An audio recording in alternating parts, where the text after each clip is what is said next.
Ironheart, removed from the schedule, kind of like Echo. I think they still have Agatha Harkness. But I do think that Disney's seen the writing on the wall, like there's a possibility to get rid of Snow White. They're seeing the controversy. They're seeing that their ratings are getting low and everything. They're going to go to those quarterly meetings and they're like, all our stuff is sinking. So if they pull this from the schedule, and supposedly they're done with it, I do think there's a possibility that they just take it off indefinitely. That they know that it's just not going to be worth it. That it might, tarnish their already tarnished brand a lot with Marvel.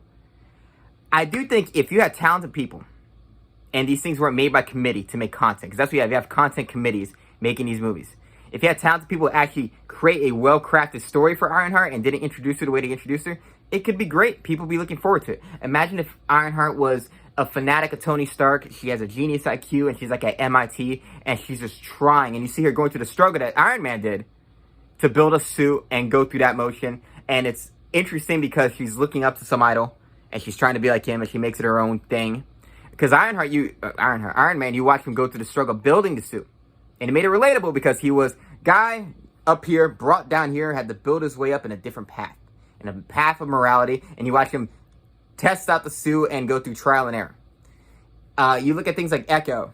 I mean, Echo's not a well-known character, but Iron Man wasn't either when they first made that movie. Look at Jessica Jones. That was a female character written by damn good writers, and they made people care. She wasn't some girl boss. She wasn't she's just written as a strong female character. She was an interesting character, well-written, relatable, in a fantastic show, and people love that show.